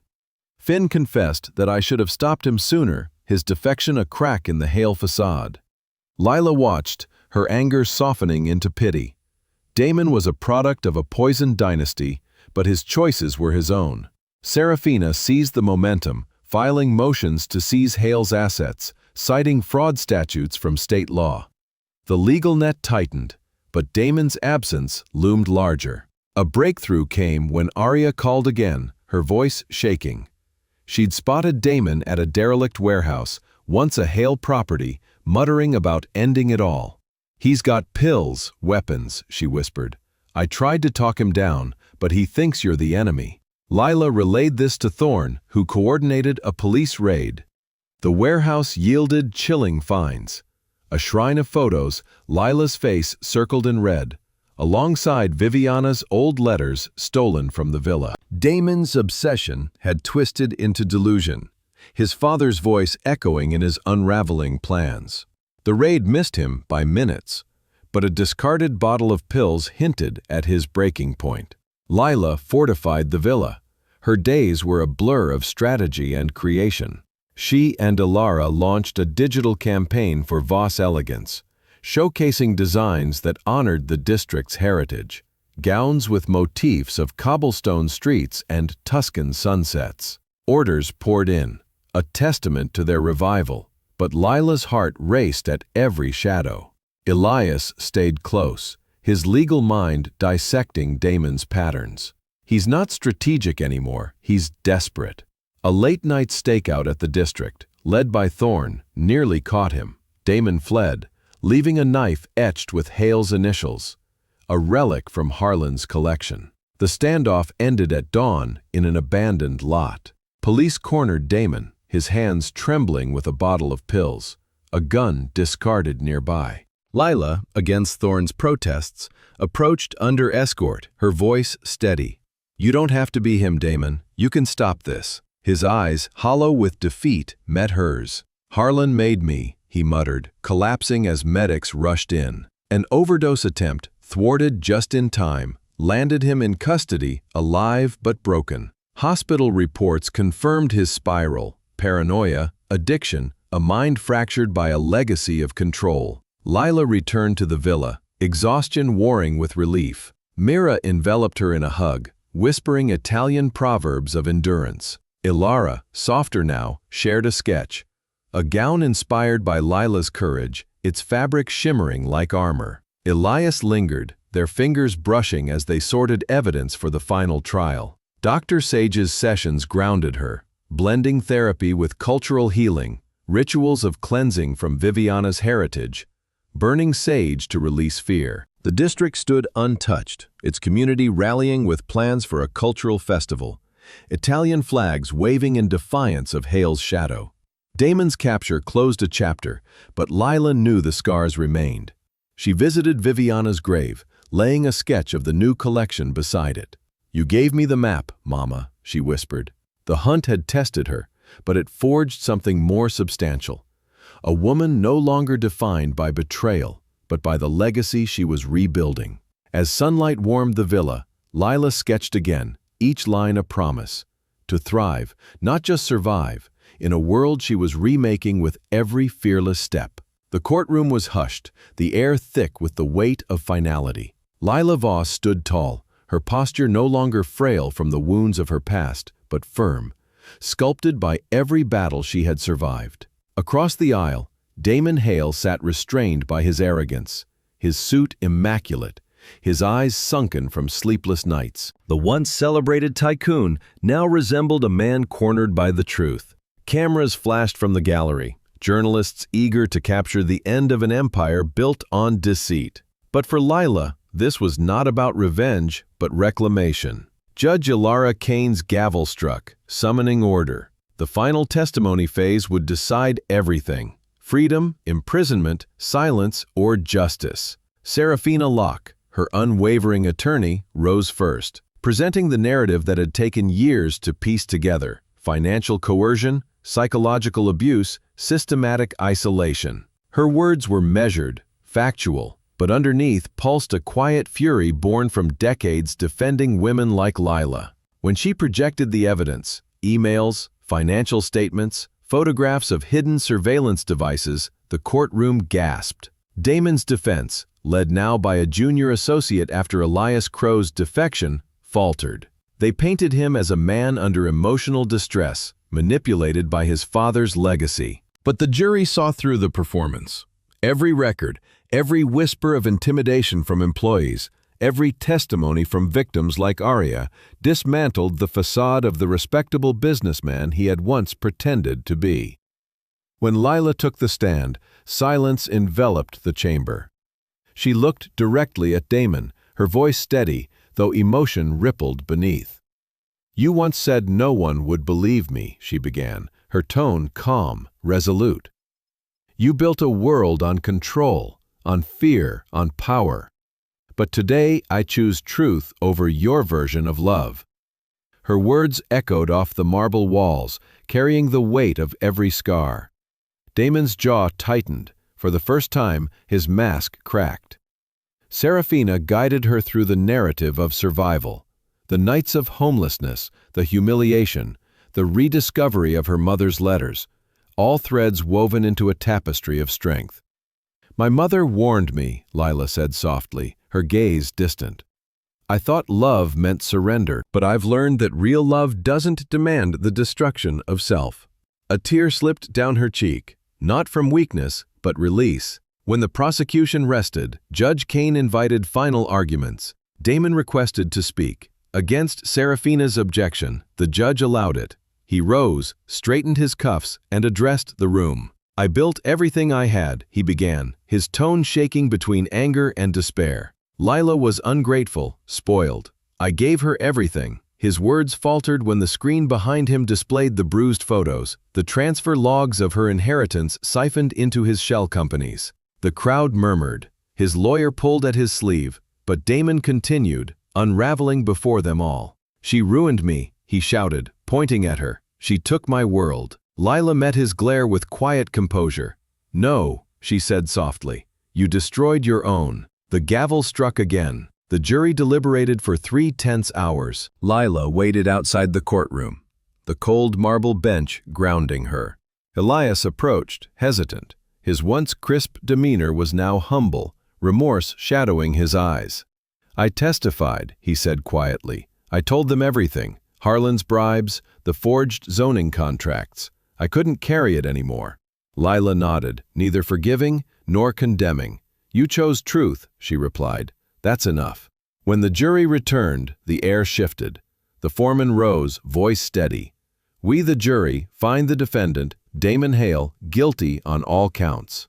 The words sliced through years of fear like sunlight breaking storm clouds. Gasps filled the courtroom. Damon slumped into his chair, the last of his defiance bleeding away. Judge Kane's sentencing was swift and deliberate. 25 years in federal prison with no parole.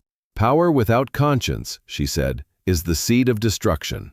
Let this serve as a warning and a reckoning." Outside, the press swarmed. Lila declined interviews, slipping into a waiting car with Serafina and Ilera. The city lights blurred past, rain streaking down the windows like cleansing tears. For the first time in years, she breathed freely. Ilera clasped her hand. "It's over," she whispered. "He can't hurt you anymore." But Lila knew healing wasn't about endings, but what began after the storm. Weeks later, the Hale empire crumbled under federal investigation. Finn Hale, Damon's estranged brother, testified against their father's network, exposing decades of corruption in real estate and judicial circles. Harlan Hale, once untouchable, was indicted. The dynasty that had once ruled through fear was collapsing, one truth at a time. Lila's days slowly filled with purpose. She oversaw the restoration of the Vos Elegance archives, each sketch a memory of her mother's artistry. The district Damon had tried to demolish now blossomed with new life, cafes, ateliers, community workshops. Survivors of coercive relationships began volunteering, inspired by her story. Serafina spearheaded legislation, expanding definitions of abuse to include financial and psychological manipulation. Newspapers dubbed it the Voss Amendment. Dr. Elowen Sage continued therapy sessions with Lila, guiding her through the layers of grief. "Justice doesn't erase pain," she reminded her gently, "but it builds room for peace." Lila took those words to heart, learning to rest without guilt, to trust without fear. One afternoon she returned to the villa, the first time since the verdict. The sun poured through tall windows, illuminating Viviana's portrait. Beneath it, the inscription read, "Strength is not inherited, it is chosen." Lila smiled faintly. Mira and Thorne greeted her with warmth, their loyalty unshaken. Ilara joined, holding design drafts for the following Vos Elegance collection. Garments inspired by survival, by rebirth. "We'll dedicate it to her," Ilara said, her voice thick with emotion. Later that evening, Elias visited, hesitant at the gate. "You don't owe me forgiveness," he said, eyes downcast. "But I'd like to help pro bono legal work for the haven you're planning." Lila studied him, then nodded. "Help the others," she replied. "That's how you make it right." His smile was slight but genuine. The trial had ended, but the absolute judgment was internal. Lila stood on the villa's balcony that night, the city shimmering below. She whispered to the wind, as if her mother could hear, "I'm home." In that moment, the ghosts of betrayal, humiliation, and pain faded, replaced by something far greater, freedom. Justice, she realized, wasn't about punishment alone. It was about transformation. Damon's imprisonment was merely symbolic. The true victory lay in her choice to rebuild, forgive herself, and live without chains. As dawn broke, the first light touched the preserved district. The echoes of the trial still lingered, but so did hope. The name Voss no longer carried tragedy. It carried triumph. And somewhere, in the whisper of the morning breeze, Lila imagined her mother's voice. "You found your wings." 2 years later, the city that once whispered rumors of Lila Voss's downfall now celebrated her rebirth. The name dragged through scandal, courtrooms, and tabloids stood proudly once more, not as the heiress of a fortune, but as the architect of hope. The Viviana Voss Haven opened its doors on a golden spring morning. nestled within the district her mother had fought to preserve. The building shimmered with Italian-inspired mosaics and arched windows, and its facade was a seamless blend of art, heritage, and renewal. Reporters gathered outside, their lenses capturing the moment as former victims, designers, and philanthropists stepped inside, drawn by the promise of transformation. Lila stood at the entrance, wearing a tailored cream suit that mirrored her mother's timeless taste. She had designed it herself, a symbolic bridge between past and future. Viviana's charm bracelet, once tarnished, was now polished and gleaming on her wrist. Each charm represented a phase of her life: the scissors for creation, the heart for resilience, and the phoenix for rebirth. Lila's eyes glistened as the ribbon fell and applause erupted, not from pride but gratitude.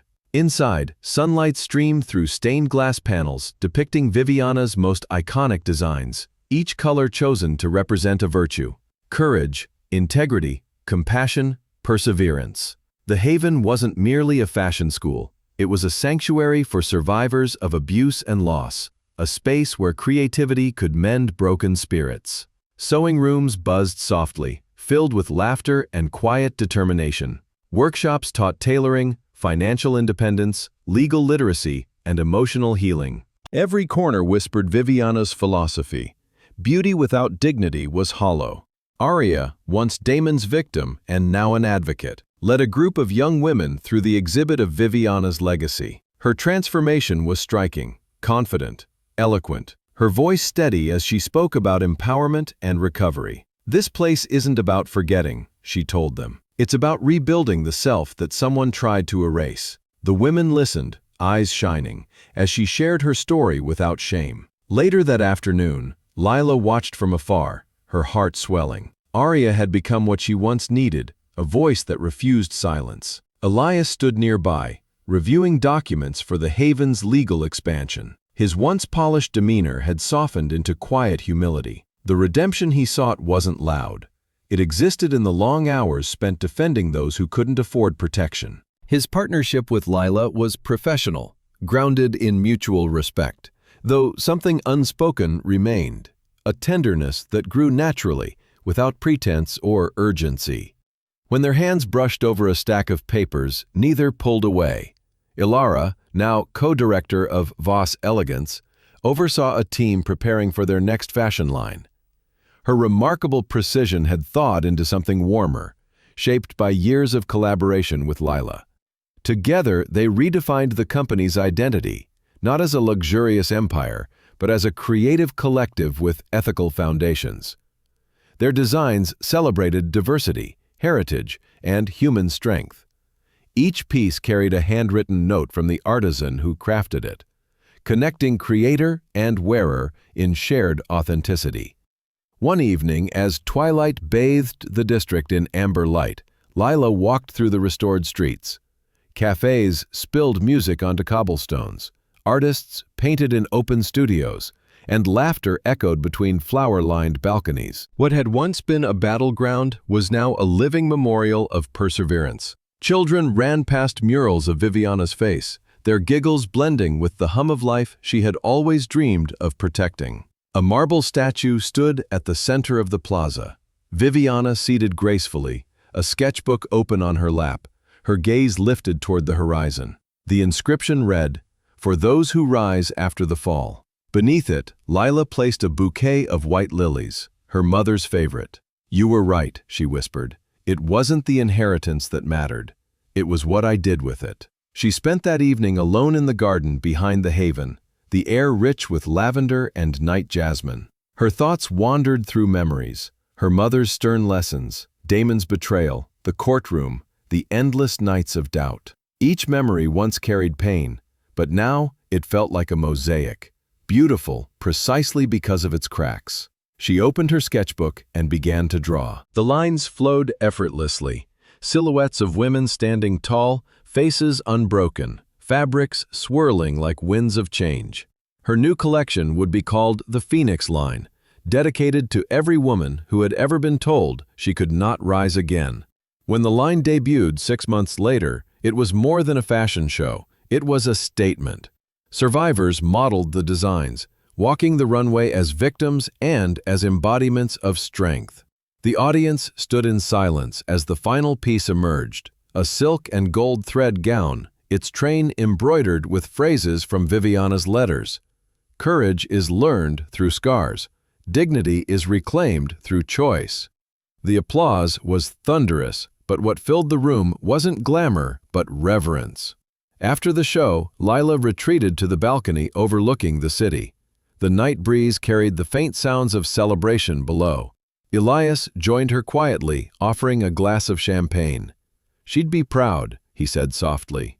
Lila smiled. "She always wanted me to find my own way. It just took me a while to see the map." They clinked glasses, the sound light and pure. In the following months, the haven expanded internationally. Branches opened in Milan, New York, and Seoul. Each followed the same ethos, empowerment through creation. Lila became a global advocate for survivor rehabilitation programs, speaking at universities and summits about the intersection of trauma and art. Yet she remained grounded, always returning to the district that had witnessed her destruction and resurrection. On the anniversary of Viviana's passing, Lila visited the family grave. The morning was misty, the air carrying the scent of earth and rain. She knelt, tracing her mother's name engraved in marble. "You taught me everything I needed to survive," she murmured. "And now, I finally understand what you meant by legacy." A single beam of sunlight broke through the clouds, warming her face. She smiled through tears. It wasn't the wealth, the fame, or the company. It was the belief that even from ruins, beauty can grow. As she rose to leave, she noticed a group of young women from the haven placing flowers at nearby graves, each one honoring someone they had lost, someone whose story had driven them to change. They waved when they saw her, their laughter light, full of life. Lila waved back, realizing that the healing cycle had already begun beyond her. The city lights shimmered across the river that evening, reflections dancing like scattered stars. In her studio, Lila worked late, sketching designs for the next season. Her mind was calm, her spirit steady. She was no longer designed to prove anything, to Damon, the world, or even her mother. She designed because creation was her language of gratitude. As dawn approached, she opened the balcony doors, letting the morning air sweep through. The district below stirred awake, the first rays of sunlight painting the streets gold. Lila breathed deeply, feeling her mother's presence not as memory but as rhythm. In every heartbeat, every stitch, every rising sun. The true inheritance she finally knew was not the fortune or the empire. It was belief, belief in renewal, purpose, and love untainted by control. A soft smile touched her lips as she set her pencil down and gazed at the glowing horizon. She was no longer the woman who had been broken. She was the woman who had rebuilt herself. And in that quiet, sacred moment, Lila Voss understood that the legacy she carried was eternal, the power to rise, again and again, from the ashes of yesterday.